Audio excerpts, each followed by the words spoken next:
Nawala ng kuryente sa 150 bahay sa Quezon City kagabi matapos pumutok at magliyab ang mga kawad ng kuryente. Nasa frontline ng balitang yan si Brian Basa. Ala, sunog. Yan na. Yeah. Nagmistulang fireworks display ang paputok ng mga kawad ng kuryente sa barangay Apolonio Samson sa Quezon City kagabi. Sunod-sunod ang nakitang pagputok ng mga kawad. Nakunan din ng CCTV ang pagkislap ng mga kable. Ang ilang residente napalabas sa kanilang mga bahay. Iniwasan naman ito ng mga motorista. Binombahan ng fire extinguisher nang magliyab ang poste. Pag ganitong panahon na sobrang init, hindi talaga maiiwasan. Nagtitrip yung ating mga kable, no? Kasi lahat ay gumagamit ng mas marami pang appliances sa sobrang init. Dahil sa mga nagputukang kawad, brownout sa 150 bahay. Sobrang init nga po, tapos may pasok pa kami bukas. Tapos ganitong sitwasyon, di kayo makatulog.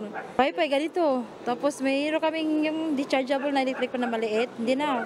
Yun lang ginagamit namin. Ang ilan sa kanila tumambay sa labas ng bahay o nakitulog sa kaanak. Si Pip sa loob ng sasakyan, piniling magpalamig. Mahirap matulog eh. Kaya nagpapalamig man lang dito sa kotse, nagre-recharge ng lamig para pagkapasok doon sa bahay, hindi na masyado mainit. Ayon sa Meralco, nagkaproblema ang mga kable kaya pumutok ang fuse ng transformer. Dahil daw yan sa hinihinalang overloading dulot ng mainit na panahon. Mag-aalas 4 na ng madaling araw nang magkaroon ng kuryente sa lugar. Sa San Jose del Monte, Bulacan naman, tumabingi ang 3 poste ng kuryente sa Skyline Road, Barangay Santo Cristo. Nangyari yan sa kasagsagan ng malakas na ulan kahapon. Bumagsak din ang ilang kable ng kuryente. Kaya ang resulta, brownout din. Si Aling Crescencia, hating gabi na pero nasa labas pa rin ng bahay dahil sa init. Mabas kami kasi nagkakagulo na yan.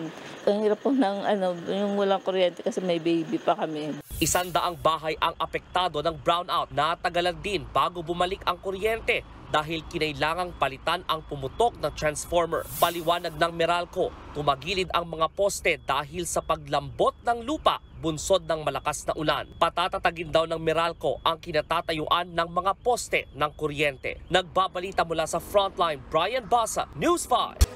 Mga kapatid, Jiggy Manikad po, iba na ang may alam at may pakialam sa panahon ngayon. Para sa konkreto, kumpleto at komprehensibong balitaan sa Frontline, mag-follow at mag-subscribe sa social media pages ng News 5.